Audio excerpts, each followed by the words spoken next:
So next on our program is a panel that I am really thrilled to bring to the table here today. It's appropriately titled The Fierce Urgency of Now. Climate change is something that we're all really familiar with, I'm sure. And today we have an all-star panel here to talk about it. And I'd like to just start off by introducing our moderator, Shefali Mehta. Shefali is the founder of OpenRivers Foundation. She is also a patron of Indiaspora. She is a fierce fighter for the environment, and she is going to moderate our panel today, and I just would turn it over to you, Shefali. Thank you. Thank you, Gabrielle. I'm really excited to be here, and yes, this is an aptly named panel, the fierce urgency of now. I think if we think about it, humans actually need very little to survive. If you think of very, very basic needs, we need three things: air, food, and water. To be fair, without those three, we're not going to do that well as a species. And so at the end of the day, the way that we take care of those, how they persist, how they sustain, that's the core of how we exist as a human species. And so environmental degradation is here today. I can't imagine that anyone in this room has not been following what is happening around the world on many levels. Climate change, pollution in all its forms, sound, noise, light, actual chemicals, others, objects, habitat destruction, biodiversity loss. These are the areas that we have been highly focused on as we've watched this overall deterioration. So these are the problems that we're facing. And while the title is The Urgency of Now, say I'm an environmental economist. I've been in this field for 20 years. And so we're the despondent, dismal people in the room. And what we would say is some of these problems, it may not even be now. Some of them have passed. But the reality is we're facing it, and I think more than ever as a collective around the world, we understand that we need to move. And so why India? So India is unique in so many ways. That's why I think a lot of us are here and we all have connections. One of the issues with climate change is those who are most marginalized are the ones who are affected first. We have seen devastation and impact from climate change in India that goes back over 15 years already. So we've been watching this degradation, and it's interlinked with many of the causes that you work on. I am sure that many of you in the room have heard the statistics, so I'm sure you all know that 9 of the 10 most polluted cities in the world are Indian. That's not a statistic I think any of us are excited to know about. In the recent IPCC report, to meet our various goals, so each of the countries had independent goals, India estimated it would take $11 trillion to meet those goals. So you can see that we're facing a monumental challenge as we move forward. However, I am not here to depress you before lunch. That is not my end goal. I really actually am very excited because I'm sitting here next to a very esteemed panel that's given their life and their career to working to make a change. And really, they're here to hopefully inspire you and catalyze some of that energy around what we can do, what we are doing. And so I'd love to turn the attention and hand it over to my panel to introduce themselves a bit, their organizations, and what it is that we are already doing in the space of climate change in India. So, Amita? Yeah, thank you, Shefali. So my name is Amita Ramachandran. I work for the India Climate Collaborative. I'm going to also start on a slightly depressing note. I promise there is inspiration and hope. It's just coming a bit later. So I read something yesterday when I was thinking about this panel, and it is pretty depressing, actually. It said that if you're under 60 years old today, you are very likely, you have a good chance of seeing pretty radical destabilization of the globe as we know it. You know, a lot more fires, a lot more floods, a lot more droughts, unending droughts, in fact, and a lot more refugees moving from places that are just becoming uninhabitable. So too hot, no water, that kind of thing. If you're under 30, like me, you're almost guaranteed to see that in your lifetime. And still, when I joined the sustainability team of the Tata Trust a year and a half ago, we were starting this program for the very first time. And when we looked to our peers, other Indian philanthropies, we found that our story wasn't that unique. There were not that many people who were doing work on sustainability, on climate change, on energy and the environment. And so we took this kind of as an opportunity the Tata Trust, along with a few other really leading philanthropies and philanthropists, including, backed by Ratan Tata, Anand Mahindra, Rohini Nilekani, and a slew of other private and corporate philanthropies, started this philanthropic collaborative platform. So to tell you a little bit about the ICC, we have three main goals. One of them is just to mobilize and leverage more Indian philanthropy. So we know that we've done this on an individual level, trying to get people to connect to the why of climate change. But I think that connect is starting to happen a bit more naturally these days. We're seeing it around us. So most people get stuck on the how. Trying to bring together the right people in the room. We're not necessarily the experts. There's a ton of organizations, research institutions, and even our government is setting some really ambitious targets on climate change, trying to bring those people into the room to not just come up with one solution. We know that's not going to be the case, but a range of pathways where people who want to make a difference can make a difference. Number two is to connect India's climate ecosystem. So this is linked. There's a lot of people who are doing this work. It's a very disaggregated ecosystem. It's not a problem that any of us can solve alone, even with a huge amount of money. We need to be talking to each other. So we've tried to do this also at a relatively large scale on thematic areas of interest. So in January, we had a big convening on land use. We're going to have a big convening on water coming up. So bringing people across the ecosystem to come and talk to each other about the work that they're doing and how they can collaborate to make their work more aligned and strategic. And I think an important point that was mentioned earlier was making this transition between thinking about what you're doing as charity to strategic philanthropy. That changes the whole game. And then the third one is cultivating leadership. So we are humble enough to know that philanthropy is a really small piece of the pie.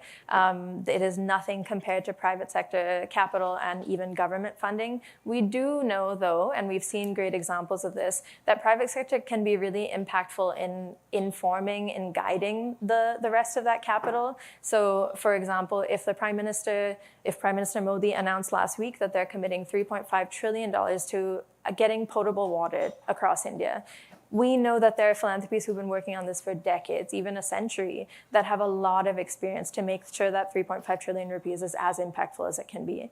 And then the broader point is climate change doesn't respect national boundaries.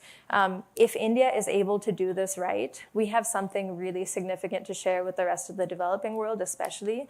The way this goes in the future is going to depend on the arc of growth in countries like India and how we safeguard our forests, our water, our air.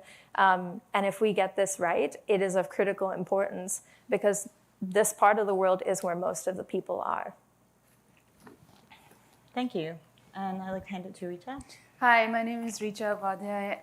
I work on air pollution in India. I've been living in India for the past 10 years and working on air pollution for about 5 years. I live in Delhi, and so the reasons are obvious for why I'm motivated to work on air pollution. I manage the work of the Clean Air Fund in India. The Clean Air Fund is a relatively new re-granting platform that's been established. It came to fruition during the One Planet Summit in 2018 that was convened by President Macron.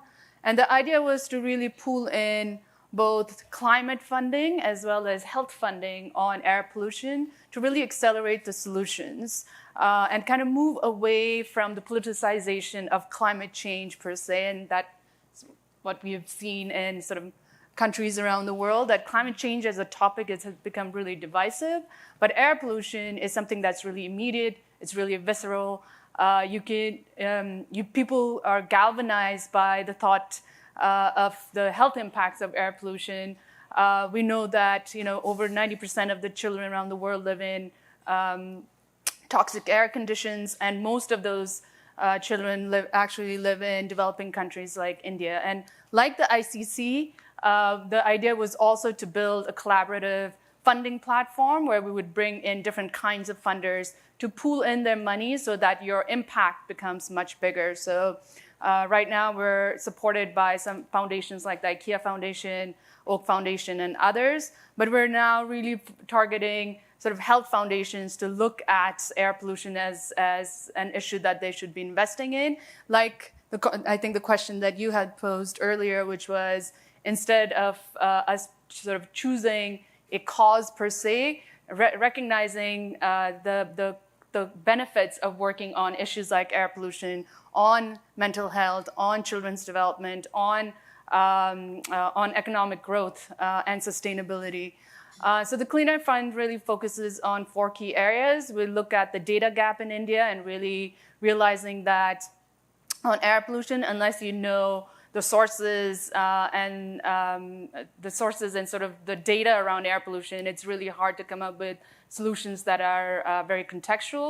So filling the data gap is a big priority for us. We're also looking at building the field and understanding that we alone can't solve this problem, and what is it that we can provide the sort of the ecosystem in terms of knowledge, in terms of collaborative platforms. I put out a report that we recently did out on the table out there, which looks at, it's an analysis of where the philanthropic money on air pollution has gone to, the sort of what is the pie and who sort of has the piece of the pie. And we know that there's 3 key countries who've gotten the most amount of money on air pollution. It's US, China, and India. And we realize that we need to give more, and we need more countries and more geographies to take up the issues. So field building is a really critical part of the work that we do.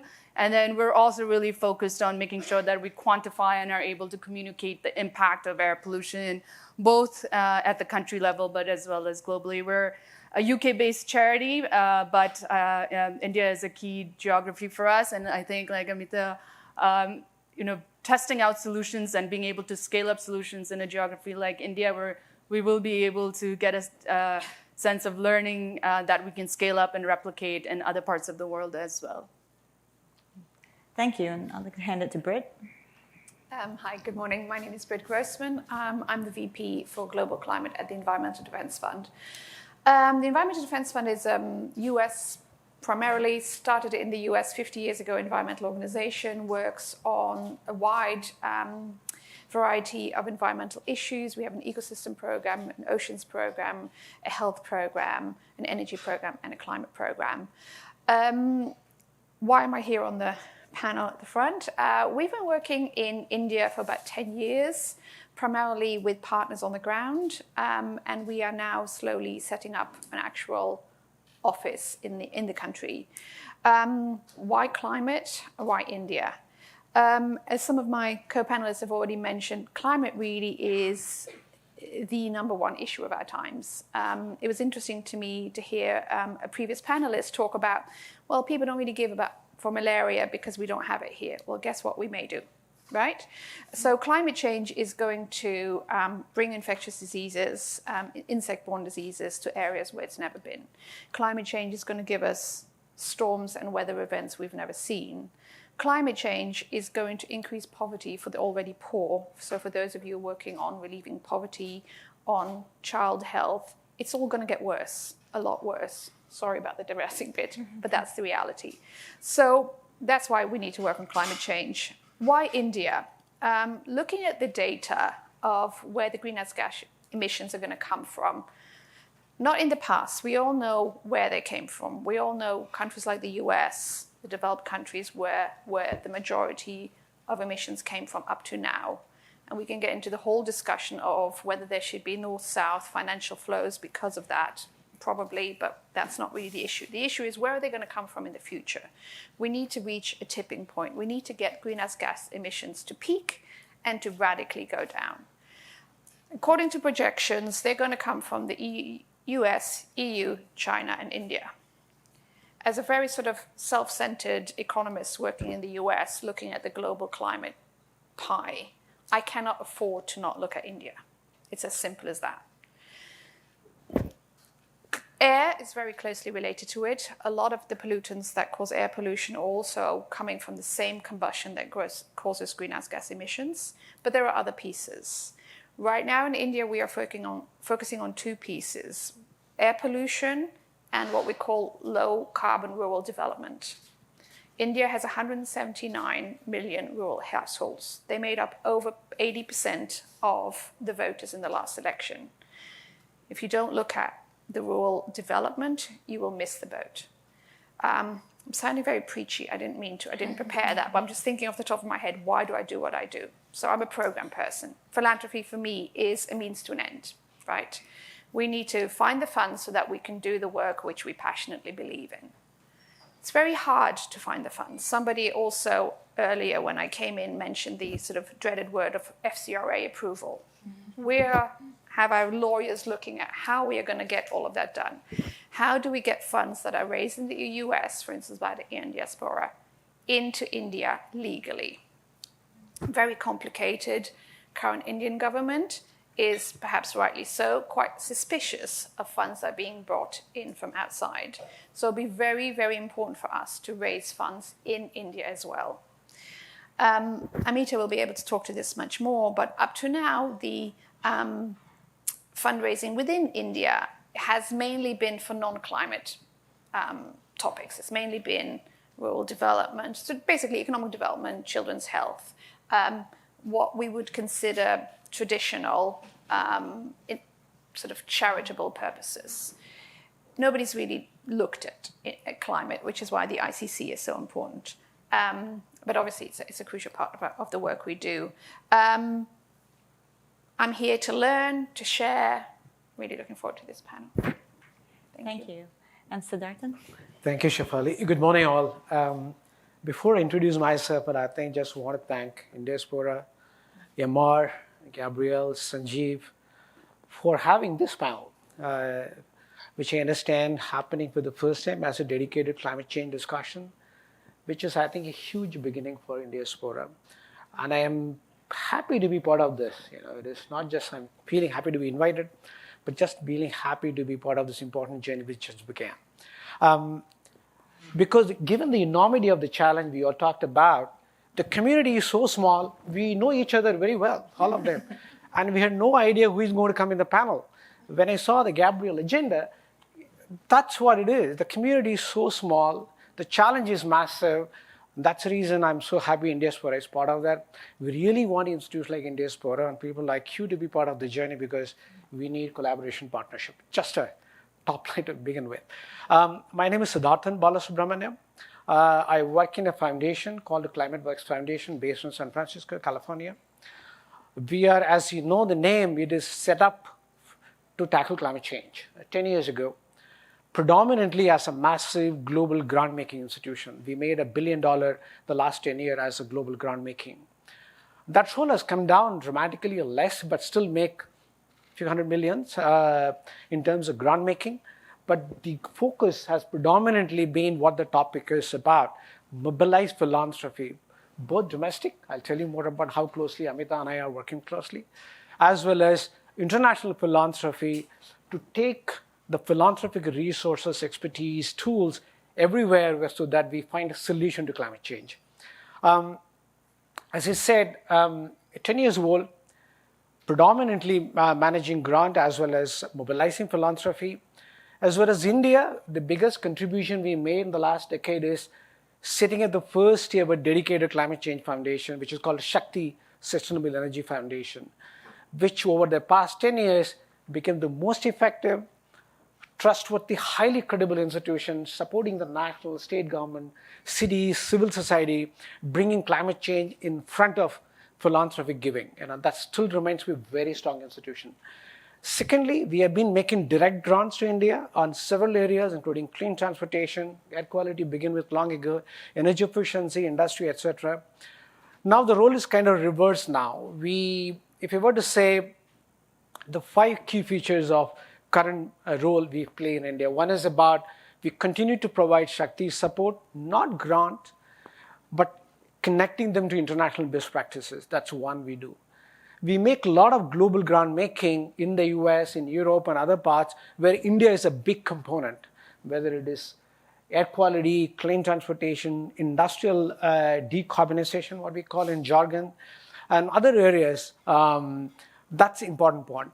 The third one is what I do. The most exciting part of my life these days is about working with Amita and her colleagues in India Climate Collaborative, how we can mobilize domestic Indian climate philanthropy onto a platform and also connect the international philanthropy where I represent, a lot of us, like Britt. So that's the third role. And the fourth one is Among us, we also support and advise other international foundations. Like Britt said, a lot of them are looking at India, but they may not know where to start with, who to partner with. That's the kind of advice we give. So that's a kind of overall introduction. I'll stop there. Great. Well, thank you all. So you've heard a bit about these are cross-cutting groups. They're working around multiple projects. So I'd love for them to share a little bit about what are some of the examples of philanthropy in action, whether it's coming from a domestic source, whether it's coming internationally, that you can share in terms of kind of what's working and just examples that you've seen. Yeah. So I think Prime Minister Modi's announcement last week at Climate Week is a good indication of where there really is traction on the ground, and that's on renewable energy. He made a commitment that India is going to double our renewable energy targets. And the ICC personally does not work on energy yet, but what I think is important to point out is that renewable energy from the climate mitigation front is actually energy access in India. For us, it's really about the thing that gets it traction is that it's really about connecting and putting people on the grid. A lot of the rural populations that are not yet on the electricity grid. And for us, it's a case study of where philanthropy can really be effective. Philanthropy was critical in putting energy access on the map, but scale only comes with government getting involved. And what we've been really successful at doing with energy access is triggering more private investment that's really taken this to scale. That's a real inspiration for everything else that all of us are trying to do. But I think what's really important to point out still is that this really got legs in India because it has such tangible impact on communities on the ground. And for everything climate mitigation to get legs in India, I think that will have to be at the forefront. Yeah, and I think same with transportation. I think we're at a cusp of sort of transforming transportation in India from combustion engine to electric and maybe other technologies.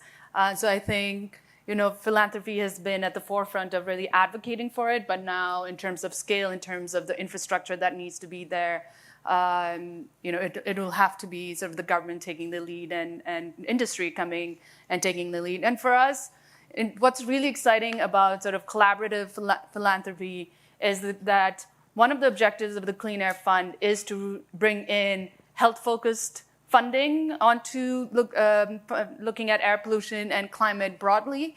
And an example of this is a really local charity in the UK called Guy's and Thomas's Charity, which works in literally one district of London, and they've focused all of their money sort of looking at how do you improve the lives of children in one district. Realized that air pollution was something that was really important to their constituency. That because of air pollution, they were seeing health impacts like obesity and others, and they wanted to. And they don't really have the capacity or the knowledge to work on air pollution, and they saw us as an opportunity to pull in a little bit of money, but get the knowledge of the work that we do globally. And in order to sort of be able to be part of both the learning process of working on an issue that the foundation hasn't worked on before, but also bring in some of those lessons learned and sort of try them out in the geography that they work in. And so I think collaborative and pooled funding really provides an opportunity for different kinds of foundations to come in and experiment and learn and be part of a larger sort of process that they might not be able to if they were strictly kind of going individually at an issue. So I think for India, the same. I think at the ICC, we all are sort of looking at the ICC as that collaborative platform to be built out and to start rolling out the great work that they're intending to do. And I think even on air pollution, we're realizing that air pollution is such a sectoral issue. You can't really solve it by looking at one sector alone, and therefore we will need industry, we will need policies, we will need health community, we will need children's advocates to look at this issue as a critical issue. And without that, we won't really be able to make the dent that we need to. And we need to make that dent very, very quickly, given the problem. Thank you. For us, philanthropy is something that can really be used as a slingshot. So a lot of the issues that we look at, the sub-issues within climate, are still huge. And so to think that one donor, even if it's an extremely sort of generous individual or foundation, can solve an issue is obviously it's not going to happen.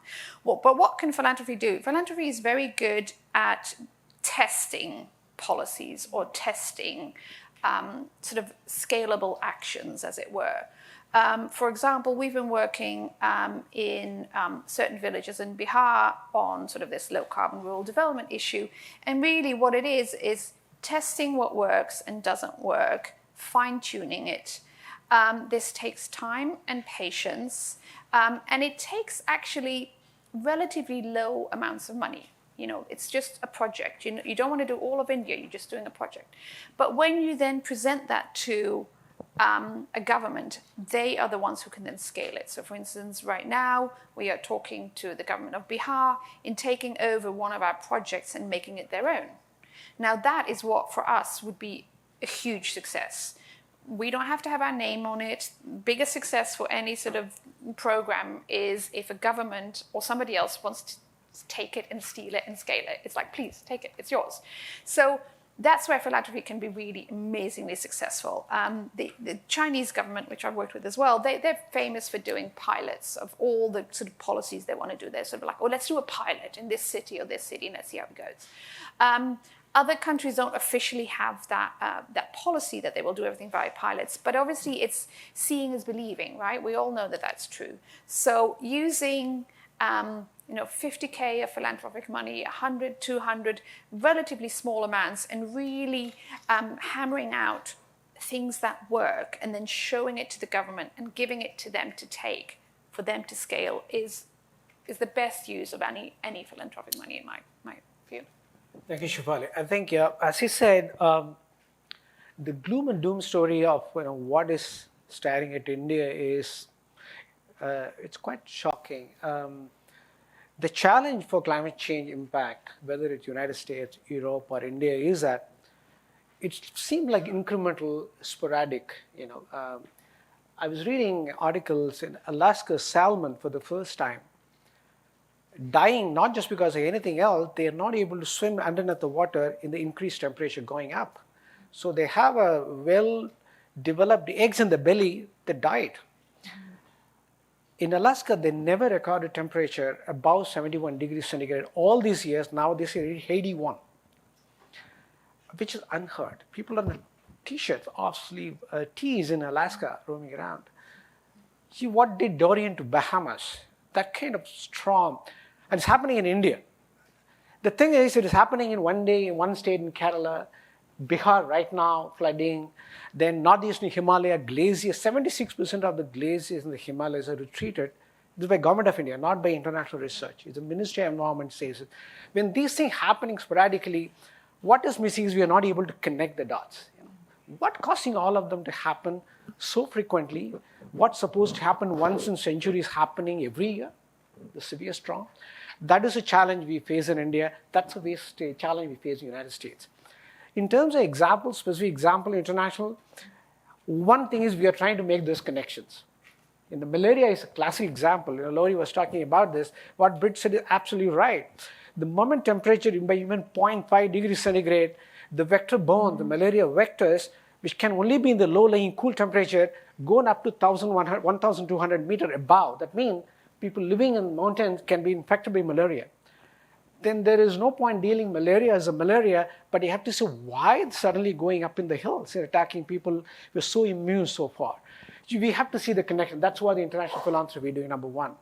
Number two is what Reecha said about specific action in specific sectors to reduce what we call the greenhouse gas emission, which is a combination of the dirty 7 gases, whether by making the transportation cleaner, making the clone plant not cleaner, kind of moving to renewable energy, both on the positive side as well as in the kind of not negative, it's kind of blocking what may not work.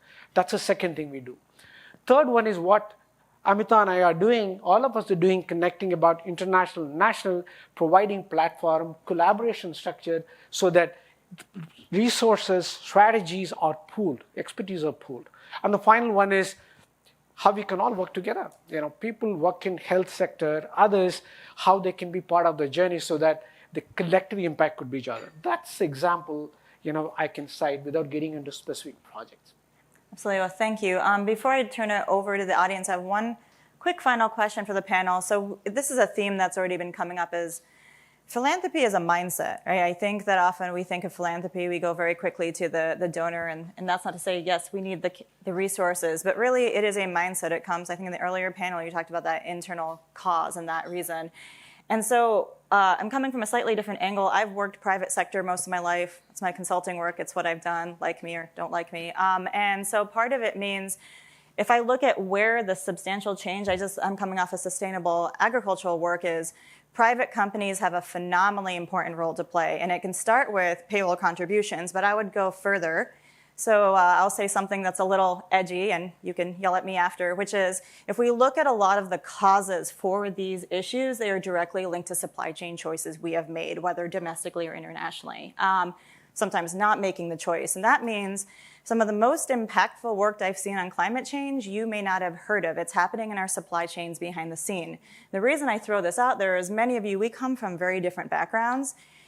Yes, important to open your dollars, create the cause, link, volunteer, but there's an enormous thing you can do, because you can develop the strategy in your organizations, you can push your procurement people differently, you can choose not to buy or support. It's actually one of the most powerful angles when you look at some of where the impact comes. It actually starts in private industry, because we are the ones who drive it, and we have a lot of tech folks here. We're Indians. We're producing. We have phenomenal power to change. And so the reason I move in this direction is I want to hear just maybe some of your thoughts quickly before we turn it over on, where would you like to see things change, or where do you want to see this group engage and make a difference? Should I go first? Sure. Any of you can jump in. Okay. So the key things that I think are important to say are that we have talked about kind of ad hoc examples of what you're going to see as a consequence of climate change. India in particular is very vulnerable to climate. It's spectacularly vulnerable to climate change, because there's a diversity of vulnerability because of just how large the country is, how large the population is. We're dealing with a really long coastline. We're dealing with a high fossil fuel dependence. We're dealing with a rapidly growing population, but also specifically a high dependence on agriculture. And much of the impacts of climate change that we're already seeing affect that directly, which is increasing temperatures.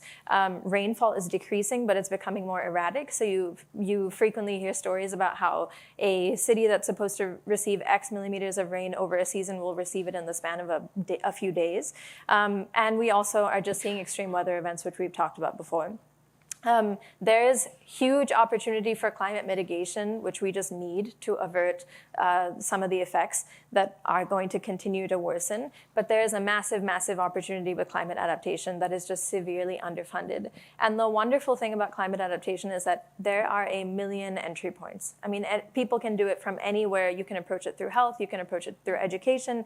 And that's true even for mitigation. So we have started working with this organization called Project Drawdown. Some of you may have heard of it. They put out a book, The 100 Global Solutions to Climate Change, to Global Warming, a couple years ago. In the top 10 solutions, and this is based on rigorous analysis of potential for carbon capture, greenhouse gas emissions, et cetera. In the top 10 solutions are educating girls and family planning. There are things that you do that have climate co-benefits that you don't even know about, that if you start to measure you can make intentional choices to increase. I think the difficult thing is that there are things that you do that are well-intentioned that may also cause you to make trade-offs that you don't know about, which is why collaboration is key. For us, it's really about bringing people together that can think about it at the big system, which is where I see people from the Indian diaspora really helping.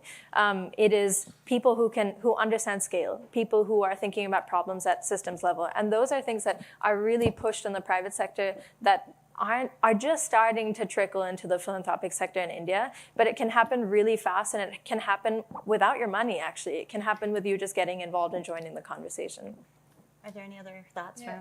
I mean, yeah, exactly what Amita said. But I also want to reiterate and give you an example of a business taking up the issue of air pollution in India. So the IKEA the IKEA group realized that crop burning is a major factor of air pollution. It's seasonal, but it really gets exacerbated during certain times in the season. And there are multiple solutions to it.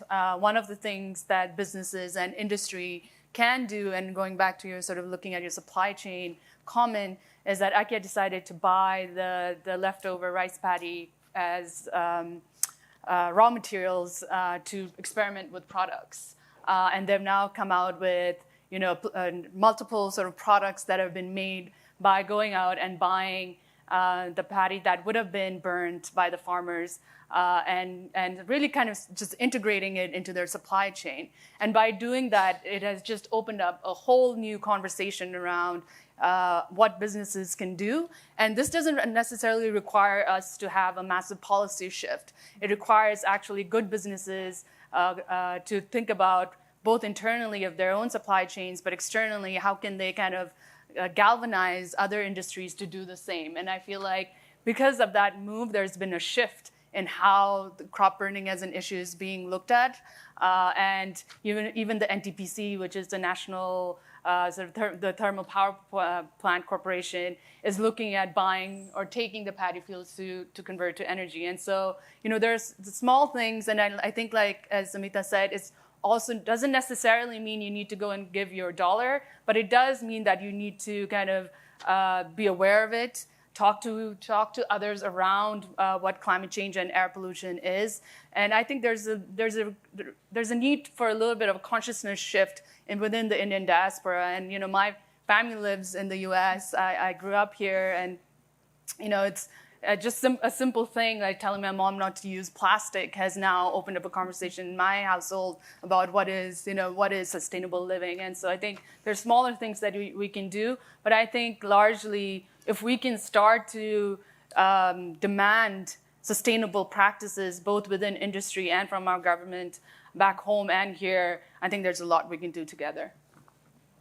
Let me think about Indiaspora. That's the most important thing is we have this powerful community, passionate about what we do, giving back home, making the global linkages. From my perspective, why not just Indiaspora, or even within India, there is no dedicated climate philanthropy until the said Shakti, which is internationally in a way as a resource base. Now, Tata Trust, Nilakanis and Mahindras, and of course, Mr. Hemant Kothari, ICC is coming up as the best platform you can think of, where the most dedicated commission industrial is coming together, setting a platform. That's where the connection, obviously Amita and I will be keen to talk how we can take the conversation forward in terms of how we can work. From Indiaspora's perspective, three things I want to see which could potentially the change, or if at all, things can be done. One is, if at all you're doing giving back home or any of the causes connect to you, whether health, education, forestry, whatever it is, pause for a while and think about, could climate change impact what you're doing in terms of purely from investment perspective, the outcome you want to achieve. You want to see a cool building coming up, kids going to school, or few trees coming up somewhere, or water bodies filling it out. Is there anything climate change would impact what you want to do? If so, what should you do in terms of addition? That's one thing is about what you said in mindset. That's the first thing I would request. Second one is about, from our discussion, it may not be sufficient, but we'll be happy to engage you further to have a sense of urgency. This is an issue we should consider when whatever we do going forward. For us, for our children, the grandchildren. What shocks me is Professor Kamal Bawa is here. As stellar professor, we rely on his knowledge, what he produces for climate change. What is predicted as a climate model as the most pessimistic scenario in 2060 are happening now? That's alarming. Essentially modeling say, if things go this way, things may happen. That's what the scenarios modeling is about. But what alarmingly happening is the pessimistic scenario happening as a reality. That's why I request a sense of urgency within the community and how we can work. Then in turn, we were convinced there is an element of climate change impacting your investment. What Mahindra Sanyo Steel CEO said, purely from the commercial perspective, how we can future-proof your investment, just so that the investment profitabilities are secured, not taken away by unexpected risk like climate change. Then you can devote slightly more resources, not diverting your resources, add a little more resources to tackle the climate element of what you're doing. So those are the little things I see in the India diaspora could do. I am certainly willing to. And finally, this panel is a great beginning. And the least we could do is do of this panel more often, more frequently across. Gabriel and I'm keen to work with Gabriel and Amar and help whatever I could way to forward. Those are my take. So, and just in keeping with time, we have very few minutes and a lot of questions. So let's see what we can do. I hand one right up there, and we'll just kind of circle around until Gabriel cuts us off. Is that okay? All right. So. Hi, everyone. I'm Nishant from the American India Foundation. I just want to compliment what Amita said. When we talk about climate change and its impact on people, especially poor people, we often talk about the risks and vulnerabilities and therefore the mitigation and adaptation strategies, right? We very rarely talk about opportunities. At AIF, we've been working on health, education, and livelihoods, and as part of livelihoods, we've been working on skilling of underprivileged youth for now 12, 13 years. And when, as a CEO, I started looking at how climate change affects some of the work that we do and looked at the skilling part of it, I came across some really startling facts. So, for example, and this is before the Prime Minister last week doubled the targets, just on the renewable energy target, there is a skill gap of 1 million jobs, out of which 650,000 jobs are semi-skilled and low-skilled. And so there is absolutely no workforce to service and maintain the physical infrastructure that is being created in terms of solar plants, solar pumps, solar lamps, rooftop solar panels, etc., etc. And therefore, in case of India, there is a very interesting opportunity where the renewable energy access and climate change in India could be as much about economic justice as it could be about climate justice. There is a huge opportunity to mobilize underprivileged youth to engage as semi-skilled and low-skilled workers in servicing the climate adaptation infrastructure that is coming up. Thank you. And so we had one more question here. We'll take a few and then we can, sir, and then here up front. Thanks. Yeah, Kamal Bava, thanks for mentioning the name. I'm a professor at the University of Massachusetts, Boston, also founder of Ashoka Trust for Research in Ecology and the Environment, A-Tree, in India, an environmental think tank. We work in the area of biodiversity, water, and climate change, issues of social equity and socially just development. I'm very, very happy to see this panel finally. A panel in Indiaspora dealing with environmental issues, climate change.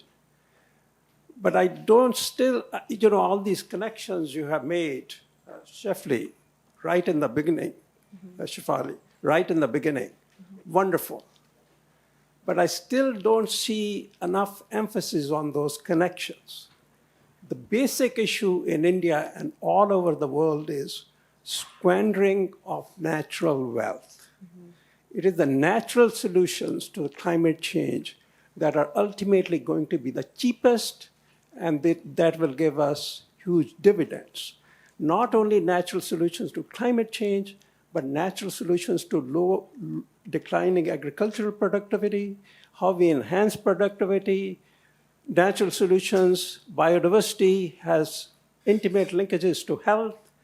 The unifying area, if we want to name one, is biodiversity. And I still don't see much emphasis in sort of distinguishing green issues versus brown issues. Emphasis during the last half an hour was still on the brown issues.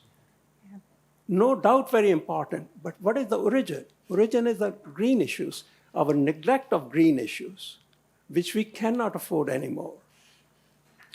To your question about change, what would bring change in India is emphasis on institution, not, and distinguishing, you mentioned, Amita, distinguishing charitable giving to strategic philanthropy. Systematic change in India is needed. Systematic change is brought about by institutions. We have to emphasize institutions. What institutions in India, public, private, are going to pull us out of this crisis? We solve 10 problems, immediate problems, and next day there are 20 problems created. Think in terms of the long term. And again, I also want to mention A3 is working with all the institutions that have been mentioned by the panel member.